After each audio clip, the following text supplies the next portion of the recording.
All right, we're going to be quick with the intro chat this week. Okay. So we got places to be, things to do, so this got to be a quick one this week, right? And I got some good news that we can go through as well.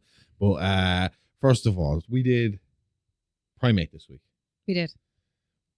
Favorite animal attack movies? Go. Oh, Primate's one of my favorites. Yeah. Already, Really I love enjoyed it? Primate. Then probably Cujo afterwards. I don't do well with water animal attacks.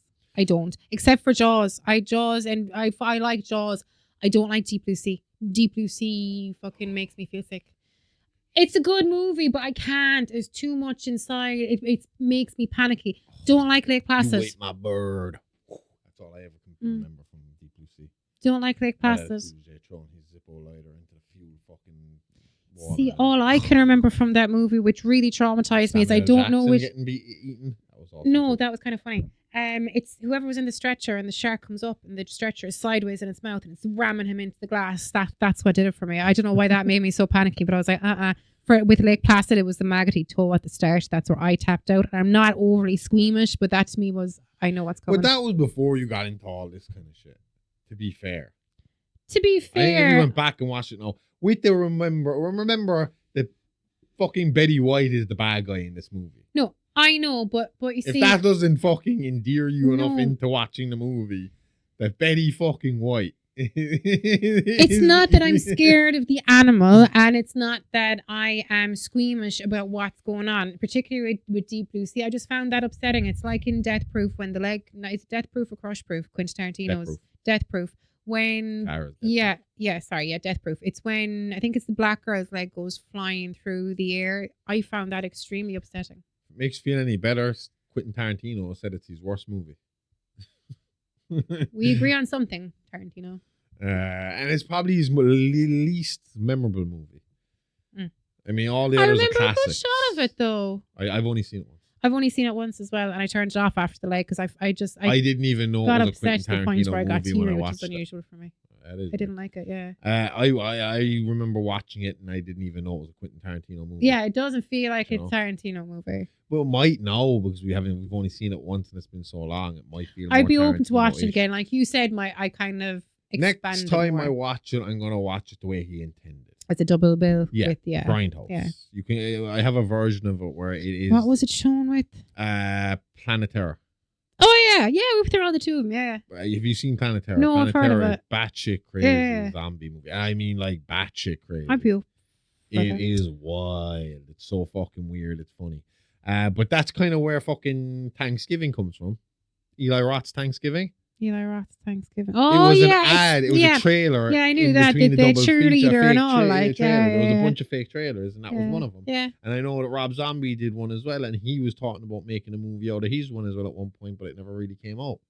I think it was it some Nazi fucking thing? It was Nazi werewolf or some shit like that. And the wife was then singing Nazi. I just had a light bulb moment of why I don't like animal attacks, and it's James Bond. Why?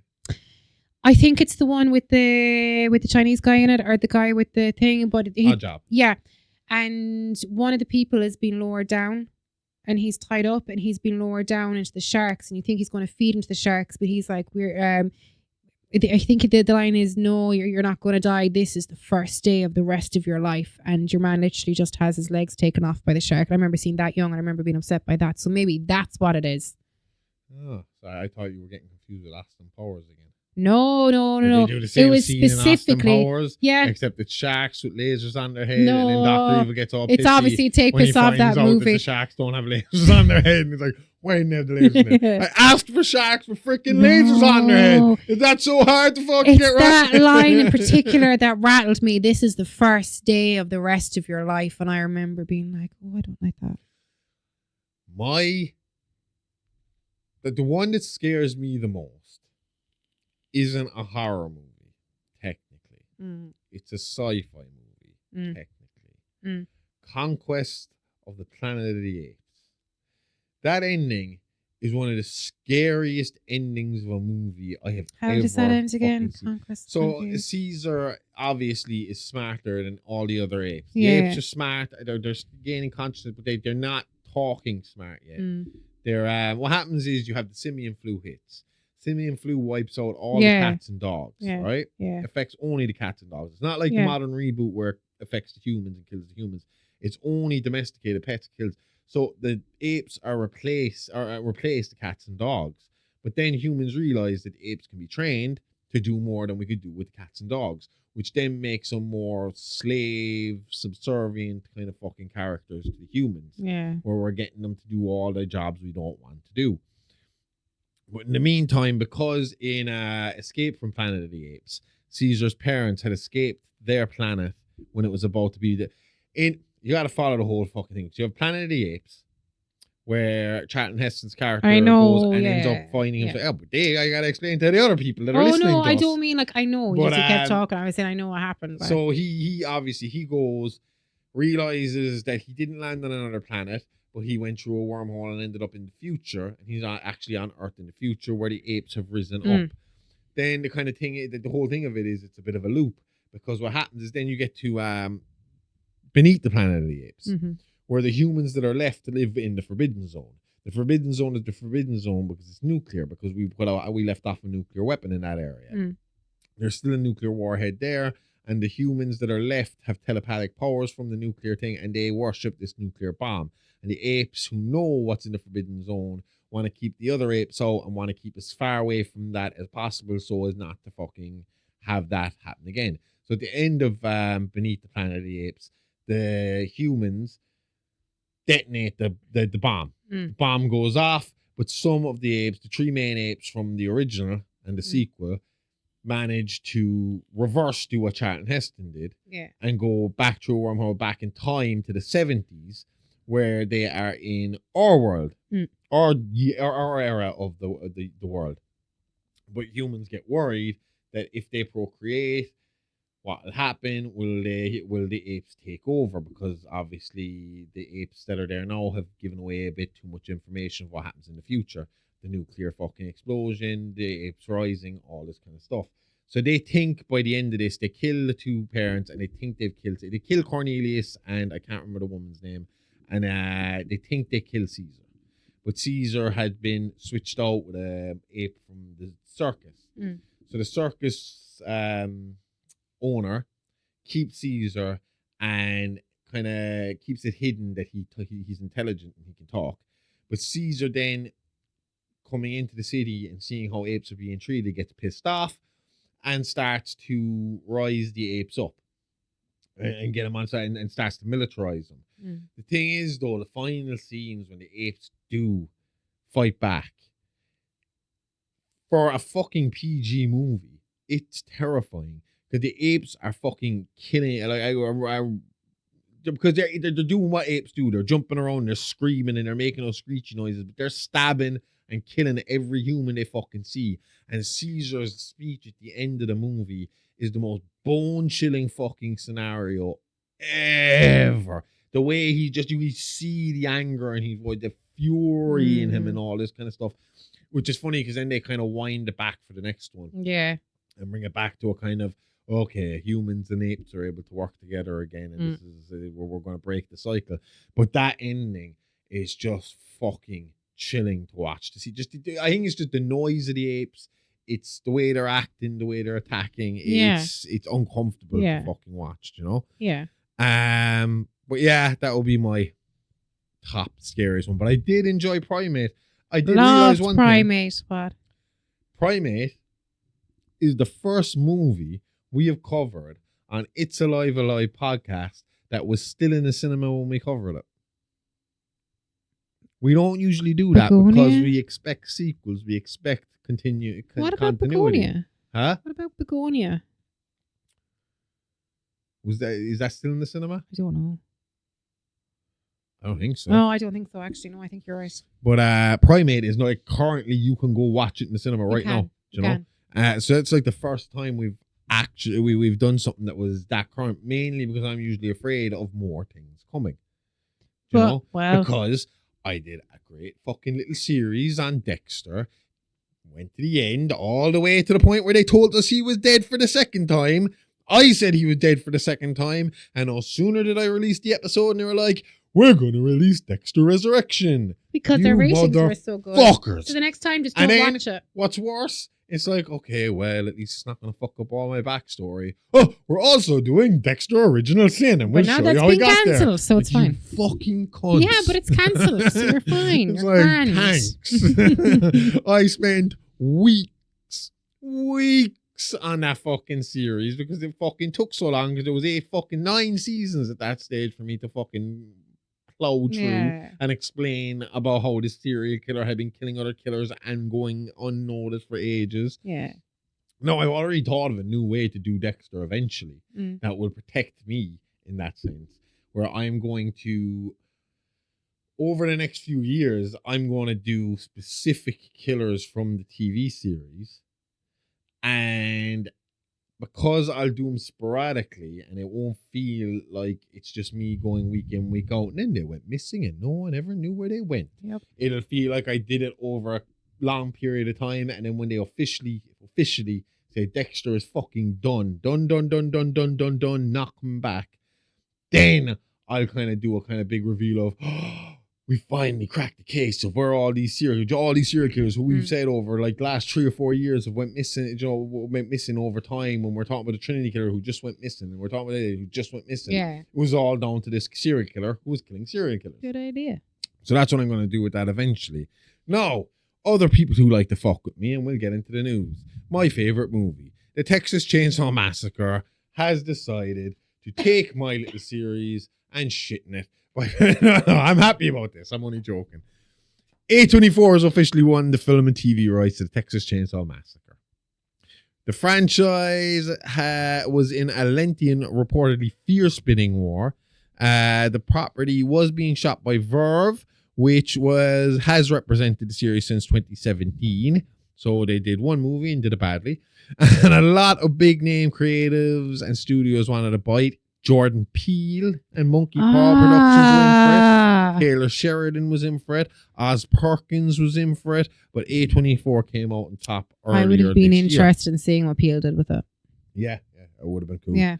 But A24, they do pretty good work. So I'm confident enough with them holding the property.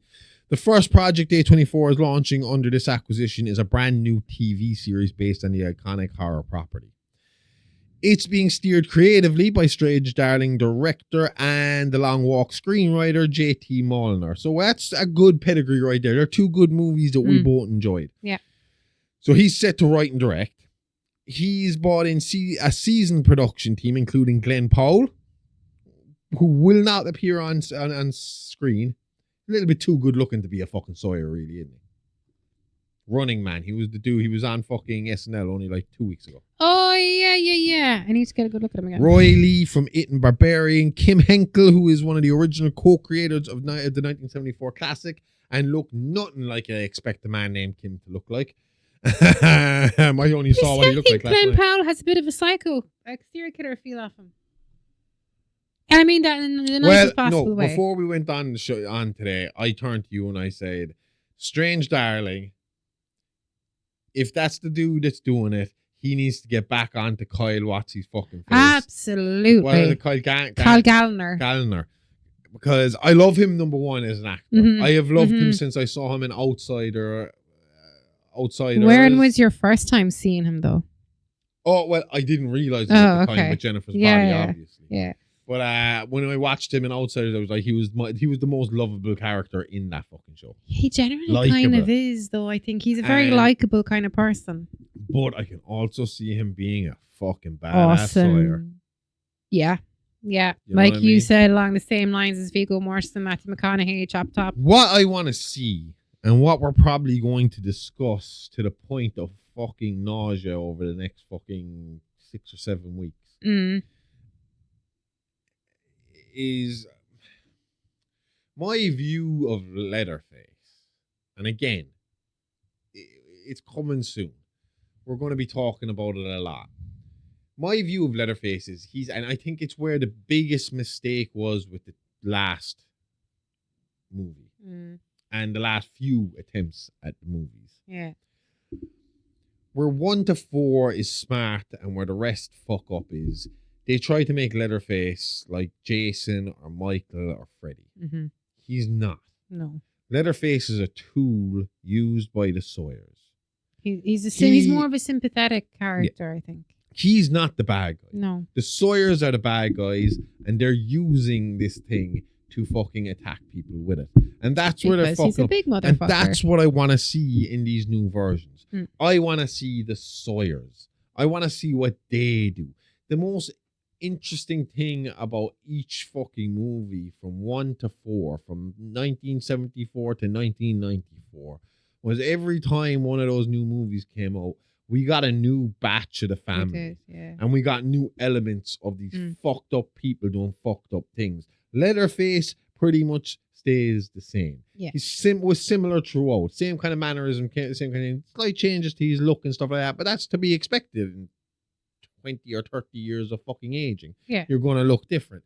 But I want to see more Sawyers. So I'm hoping that's the direction they take this in, where they look at it and they say, fuck, focusing completely on it. If you're going to focus on Leatherface, focus on Leatherface as an emotional character. Leatherface already, though. Yeah, they focused on him. I don't want to see his origin. I don't want to fucking... He should just be the gun they use to point at the people they want to kill. Yeah. The Sawyers need to be the fucking bad guys here. Yeah. Now, Molnar and his team have been clear that this series isn't a reboot of the original for the sake of it.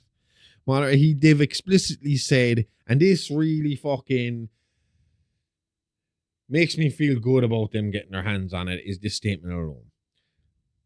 They're not interested in remaking what they call a perfect film, and instead wants to do long-form exploration of the world and mythology of the Texas Chainsaw Massacre that honors the original while expanding into something new. Mm-hmm. That's what we need here. Trying to remake the Texas Chainsaw Massacre is the stupidest fucking idea I've ever heard in my life. Yeah. It doesn't need to be remade. If you take the Jessica Biel one as a standalone movie that had nothing to do with the Sawyers, it probably would have been a good movie. Anyway, it wasn't the Sawyers. They were the Hewitts in that fucking movie. But again,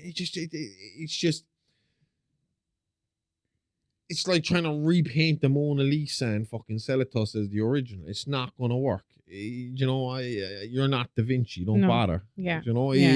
I don't want to see that. I don't want to see you remake. It's the same reason why they have continued to make Star Wars sequels and not went back and remade the original fucking trilogy. People wouldn't be happy. Because why would you remake something that everybody loves already? There's no fucking point. It hasn't run its course. No. 50 years later, and every time I talk to anyone involved in horror, every time I'm in an interview, every time I'm fucking discussing horror with someone, and I say the words, the Texas Chainsaw Massacre is the greatest horror movie ever made, the response is always, yes. Yeah. Fucking sure is. Yeah. Yeah. So, I mean, this makes me feel good that they're going to go in the direction of let's expand on what we know already. Yeah. Let's just keep going.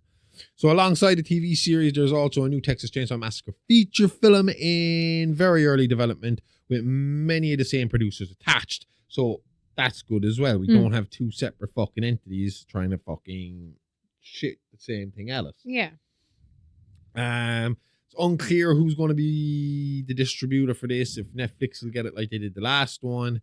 We have unfairly blamed Fede Alvarez for the last wasn't one. Him. Yeah, it wasn't. No. I think he was a producer on it. That's it. Yeah. So this marks a major reboot moment for the franchise, which dates back to Tobe Hooper and Kim Henkel's 1974 masterpiece. And again, I saw fucking Kim Henkel in a documentary last night, and I did not expect to see what I saw. Why? Oh, that man is Texan. He's got the Texan mustache. I saw him. Yeah. I was like, holy shit.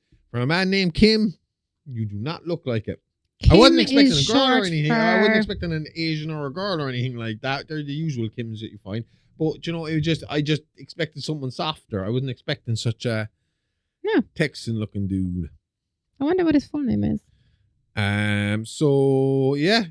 We're gonna be seeing more Texas Chainsaw coming at us. Decent. Also, All American Massacre. There's been an update. Okay.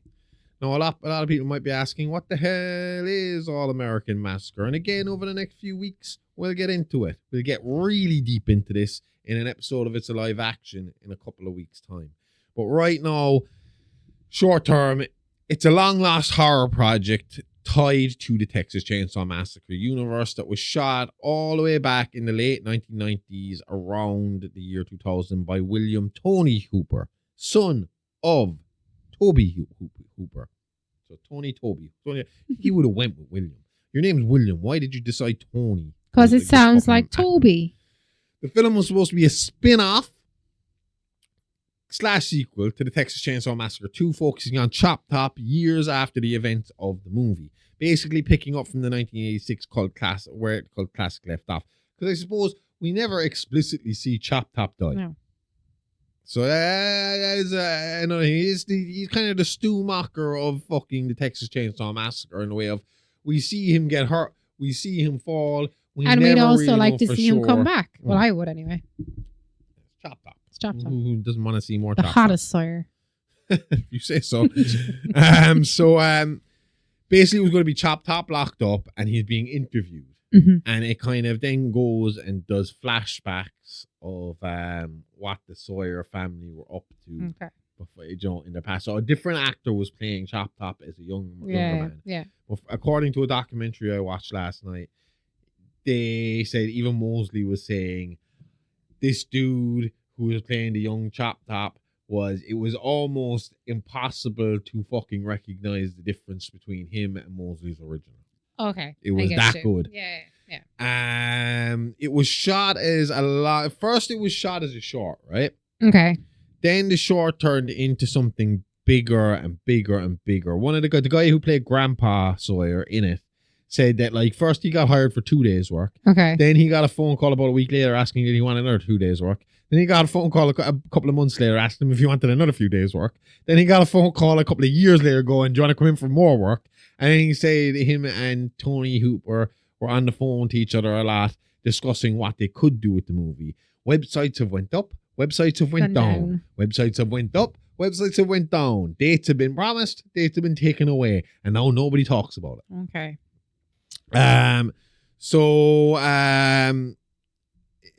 Behind the scenes chaos is kind of what they say happened to this movie. Rights issues, funding problems. Some people claim that Tony Hooper wasn't completely happy with it because he didn't have the money to make it the way he wanted to.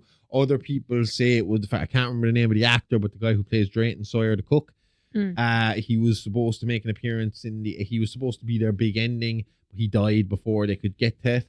But then again, the guy playing Grandpa Sawyer said, we recorded 5 or 6 different endings to that movie. He can release that movie without fucking having Drayton involved. Yeah. The work print VHS surfaced on eBay in 2025. Visible proof this thing existed, but there is still no legitimate release date. So, are we finally going to get it?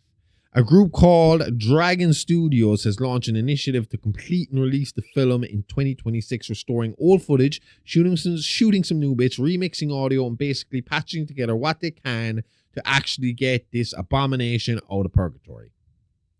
That project is currently seeking funding via Cinebacker campaign with a goal of £75,000. Early contributors will get shout-outs and special mentions. They're hyping it as a restored prequel that expands on Chop Top's descent into madness and adds a new generation of victims and survivors. Important caveat, though.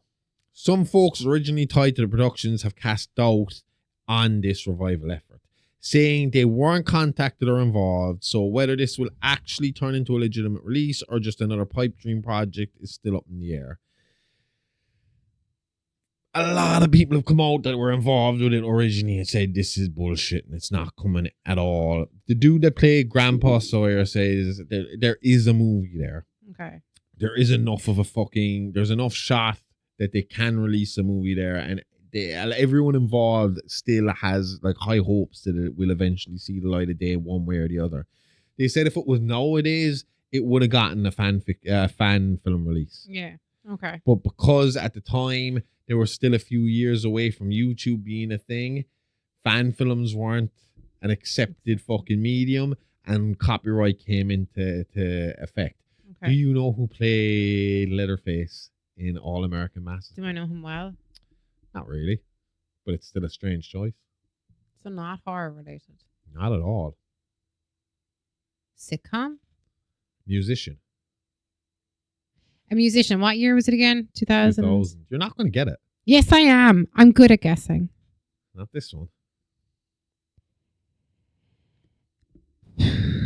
We can't keep dead air for too long. So I'm trying to fucking think. It was Buckethead. Brian from Backstreet Boys. Oh, Buckethead. Yeah, no, Bucket. You said that a few minutes ago.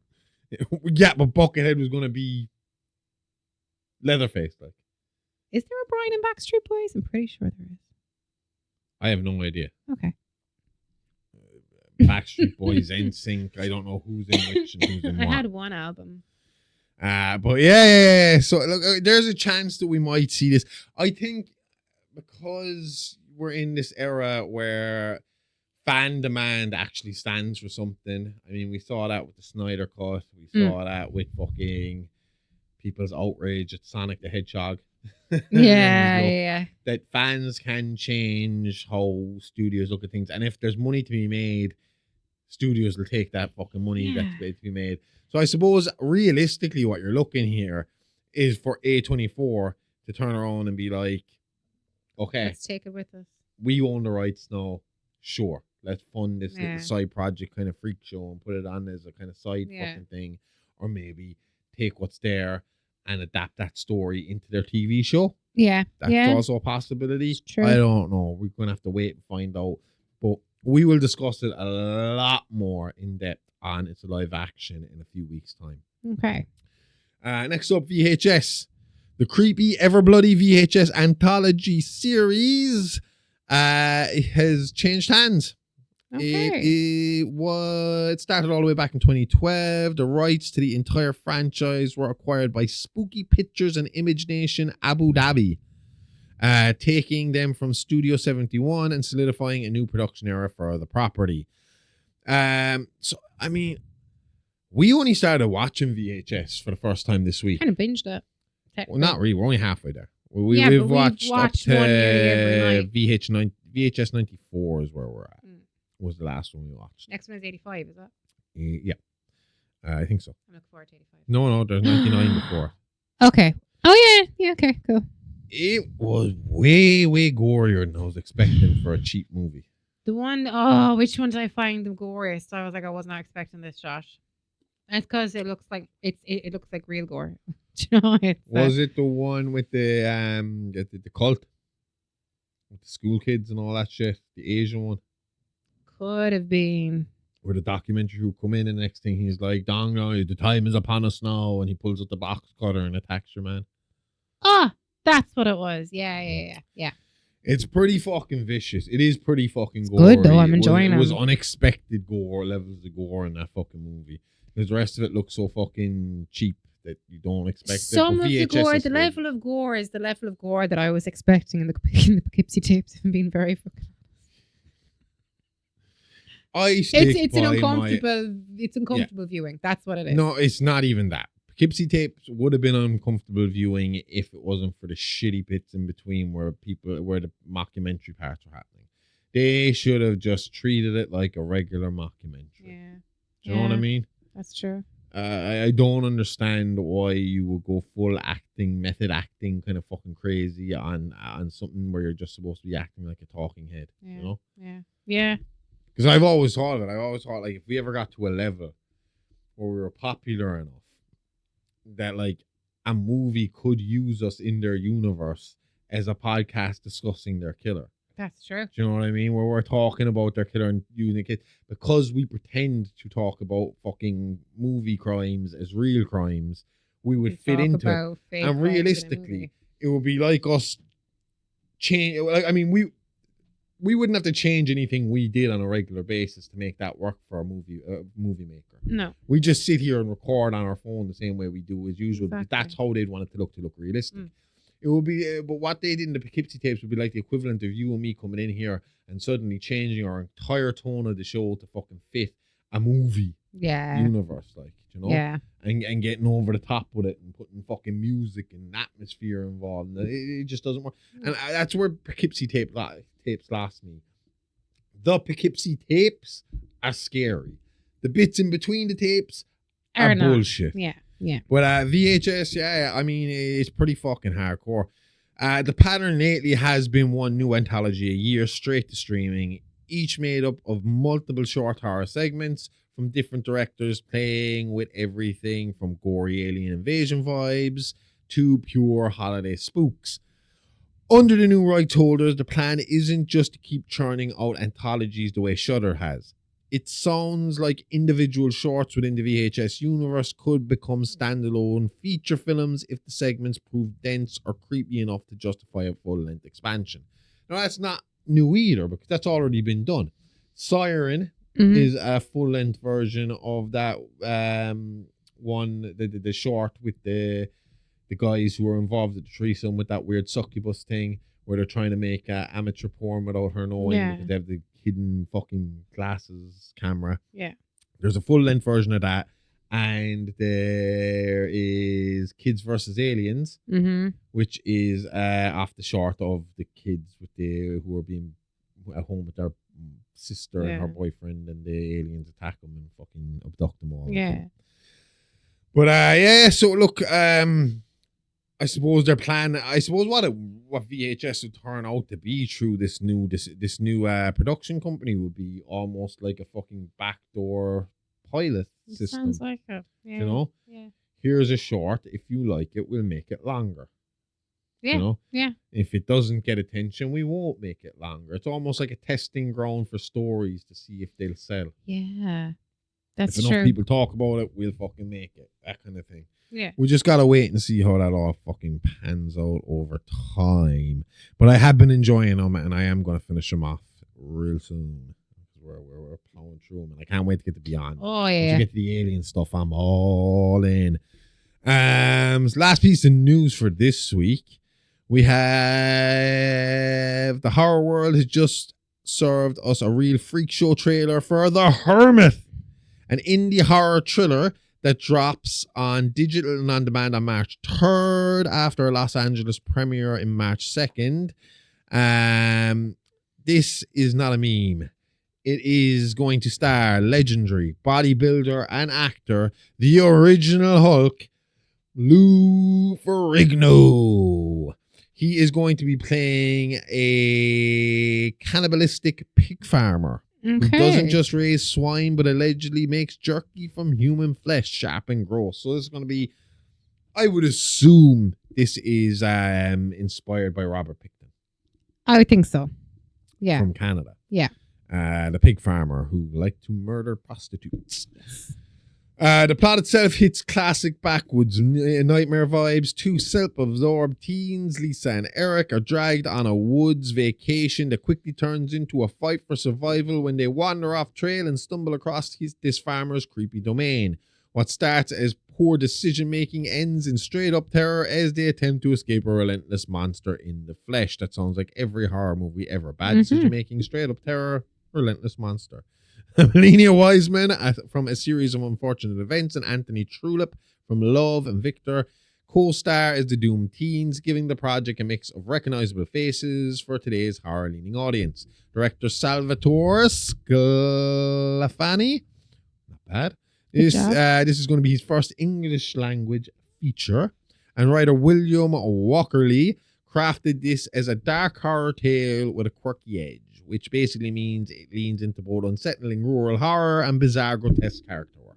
Okay. Ferrigno himself has sounded genuinely pumped about the gig, saying he's always been a fan of scary movies and hopes The Hermit will be on everyone's watch list this March.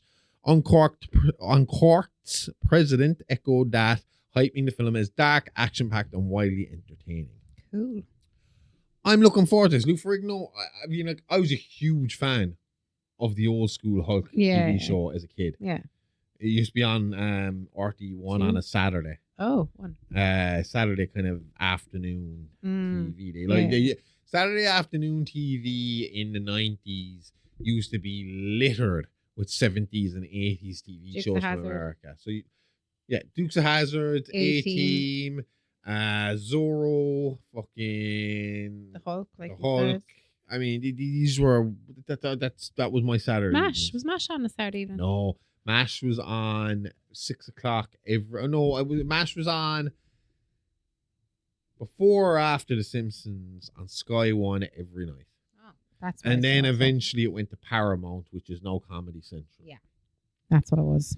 I know, because I love fucking MASH. You love fucking MASH. Oh yeah, especially when it's hot. What movie was Straight out that of the in? oven.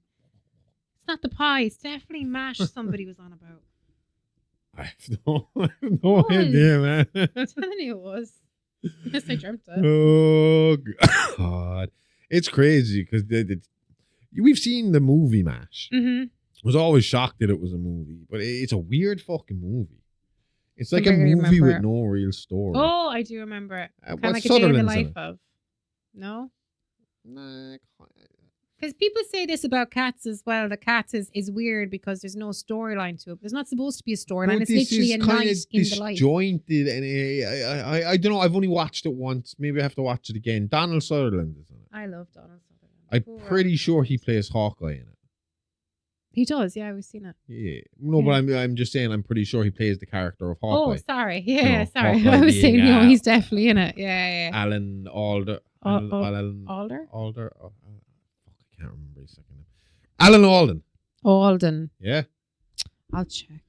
But I loved him when I was a kid. I mean, like, I thought he was the funniest fucking man to ever live when I was a fucking child. That's how much I loved MASH. I mean, I was obsessed with MASH. Alan Alden, yeah. Yeah? No, you're one letter wrong. What? Alda. Alan Alda. Fuck. There you go. Close enough. Close enough. Yeah, that's all the news I have for you. You can tell that we are rushing our ass through this week. We're in a bit of a fucking panic. It's not for any bad reason. It's just time is cutting up. It has. It is late, and we have been fucking churning this. Do you know what really happened? Let's tell the truth here. We took 2 extra weeks off after Christmas to fucking Josh, you binge have been Stranger saying Things. let's tell the truth every week since we took the week off. You Because keep it's been saying taking me every ages to fucking follow week. up. You're like, let's tell the truth. We watched Stranger Things. Next Friday comes. Let's tell the truth. We've watched Stranger Things. Well, They that's get what They get it. We we're all trying get to it. catch up. I don't get it. I don't know why I'm fucking stuck in here until fucking like 2 a.m. every night editing fucking everything. I'm nearly there. 2 more episodes and I'm caught up.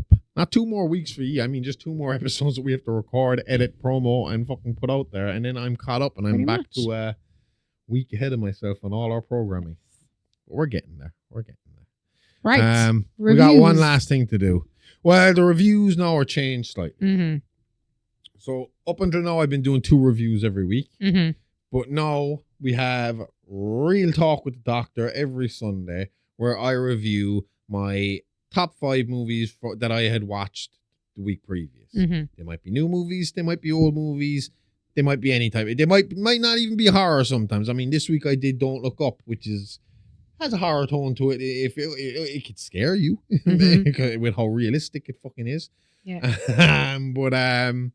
So it really depends on whatever I watch that week. I am going to review my 5 favorite movies out of everything I watch that week. I generally watch about 10 movies a week.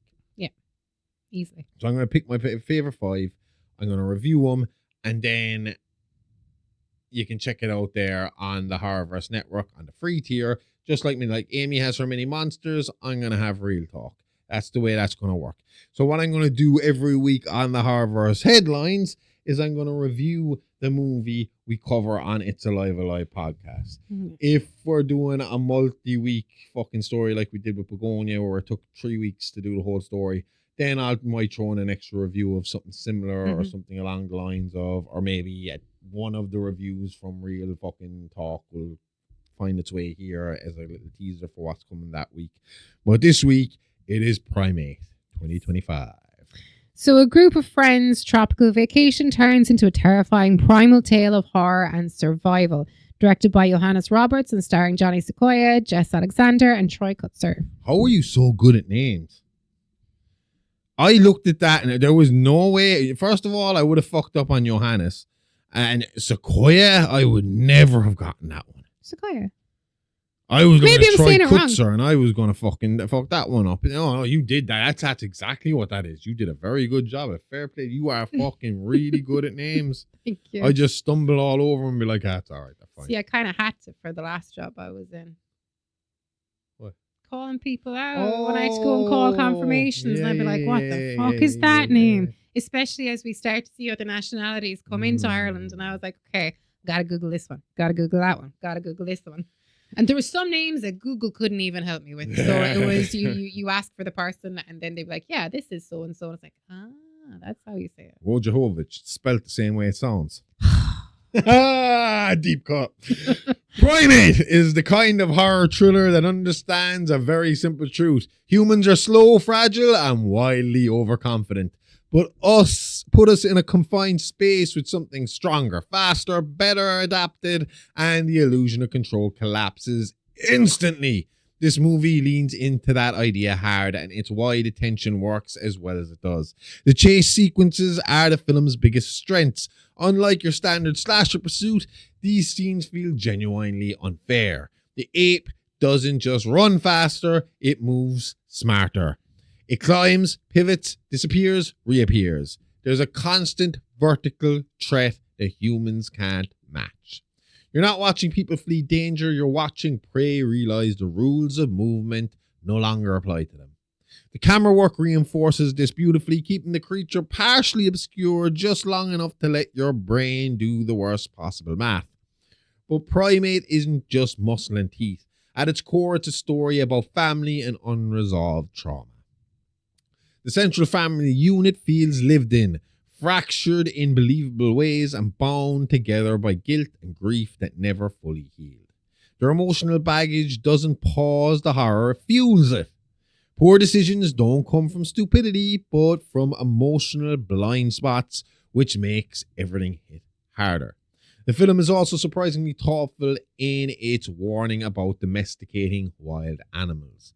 Love, care, and connection are not replacements for instincts. And the ape isn't evil. It's not a monster. It's behaving exactly as nature designed it to. That tension between perceived affection and buried instinct becomes one of the film's most unsettling themes. You can raise something, name it, bond with it, but you don't get to overwrite millions of years of evolution with good intentions. A particularly smart narrative tool is the use of rabies. It's not just a cheap horror excuse, it's a ticking biological clock that escalates tension organically. Rabies turns every bite, scratch, and close encounter into a potential death sentence, forcing characters into brutal decisions under pressure. It's grounded, horrifying, and painfully plausible. Primate works because it respects intelligence, both human and animal. It doesn't soften the message. Nature doesn't negotiate. And when instinct finally takes over, love isn't enough to stop it. No, I fucking, like you said, you love this.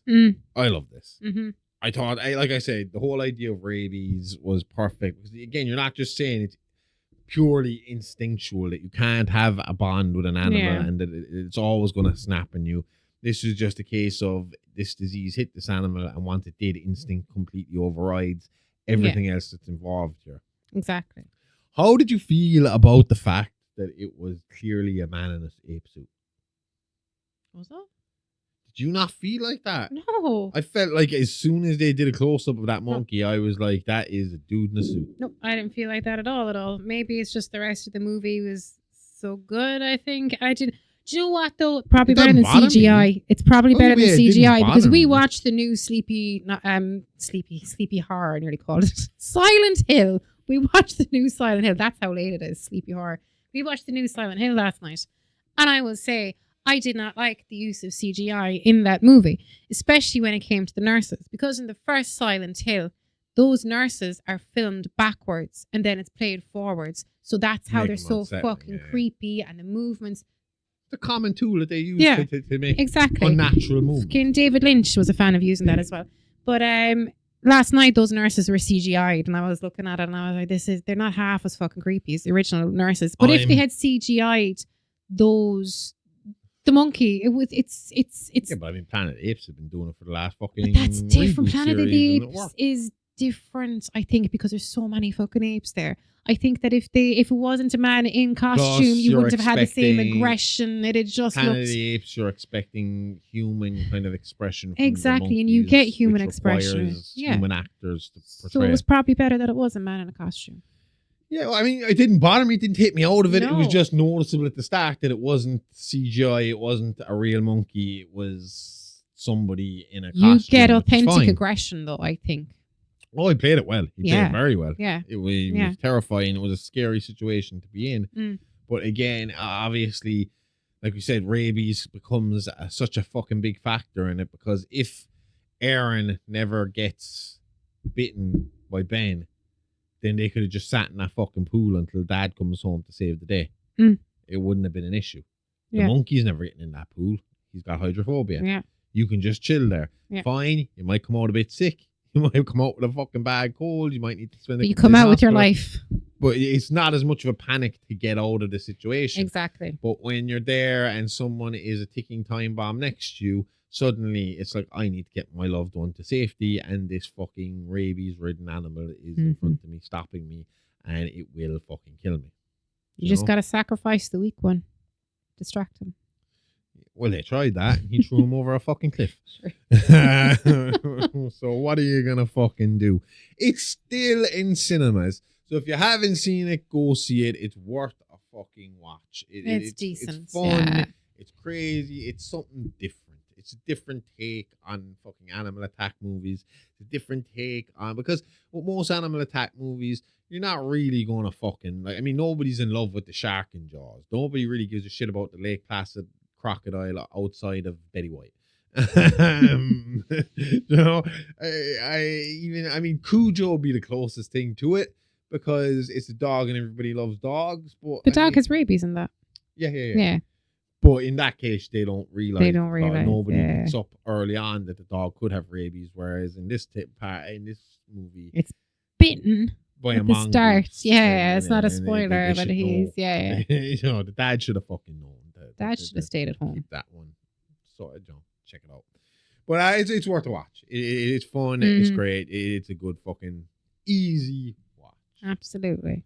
So no real fucking heavy commitment. No big fucking heavy thinking. No. It's a pretty simple. No heavy storyline. It's not a heavy storyline. It's a pretty simple premise. You're stuck. You need to get past it. There's something in your way. You need to get past it. Exactly. The biggest fucking hurdle in it is the thing that's in front of you is something that you love, but you have to realize, like with a zombie, when it dies and comes back, it's no longer the loved one. It is something else. And with the rabies, once the rabies has taken control, it's no longer the animal that loved you. It is being controlled by the disease that has now captured its body. Yeah. But it's a good one. Go check it out. It is in cinemas still, so you can go check it out on the big screen like it should be seen. I have a bone to be picking with these people. No, I thought you meant to me, the way you wagged that finger. No, do you know what pissed me off is because I in our studio here, I have a projector and a screen and speakers. And the speakers are small, but they have that booming bass. And I feel like when it comes to the cinema, you need really loud sound. You do. The last 2 or 3 times we've went to the cinema, I felt like the volume has suddenly been turned down in movies. To be all inclusive. I know you have your sensory hours and your sensory times and things like that as well. But more people sound. have more. You can go if you are a parent and you have a child with autism, you can go to the cinema staff. It mightn't be, say, like the specific hour, the specific movie, but you can ask to have it fixed and you can ask to have it turned down. I understand that. But you got guys like Quentin Tarantino, and I love Quentin Tarantino movies. He's my favorite director. But he bitches and moans about, people watch your shit at home all the time now. I watch my shit at home because I can put my fucking my surround sound speakers up to 100. I can fucking set my cool ass fucking lights that go with the atmosphere of the movie at the back of the TV to flash like crazy, and the quality is 4K, and I can see it with precision and perfection, and I got my big ass screen. It's 65 inches of glory. I would also like to point out that I'd love to see every film that we want to see in cinema when it comes out, as it comes out. But until the economy fucking improves world fucking wide. I would too, but if you're gonna do it, then turn that fucking sound up and make it the original fucking. I want to feel the bass in my fucking chest as I'm watching that movie. Yeah. That's what's killed my last 2 times going to the cinema. I've been pretty fucking let down by how low the volume was, and I get that, but I also think you need to have those. If you're gonna have specific times for people to go see these movies to suit their sensory thing, then should there not be specific times for people who don't have those problems to be able to go and see their movie the way they want to see their movie? Movie time for people with big ears. Well, do you know what I mean? Like, no, I'd agree with you. It's just I just missed that fucking feeling. I know. And I only realized that when I sat in this room and put my fucking projector on and put my speakers on and could hear that fucking boom in that bass again and be like, oh, this is the way it's supposed to be. Yeah. Well, that's not the way it is anymore. And I just feel like the cinema experience is lacking a little bit lately. Yeah. But yeah. So that's it for this week. We will come back next week. We still managed to go nearly an hour, Amy. It's 50 fucking minutes in. Told you we would. Motherfucker. Anyway, you can check out all our shows out on patreon.com/the Horrorverse Network. You get It's Live Action, Playing with Bones, Celebrity Rap Sheet, Real Talk with the Doctor, Mini Monsters, this show, It's Alive. All the old shit that we've done in the past 2 years is up there. You can get a lot of the audio. It's Live Action. Before we went video, everything is on video now. But before we went video, they're all up there for free right now. Everything is on video. This is on video. Celebrity Rap Sheet's on video. Everything. You can check Amy out on Twitch every Monday from 10 to 12 Irish time. Every other country, work it out. You got phones. You are playing Assassin's Creed Odyssey. So she will be there at Amy Rose 9 every Monday. And we will be back next week with more tales from the Horrorverse. See you all then. Same love time, same Horrorverse channel. Okay, love you. Bye-bye.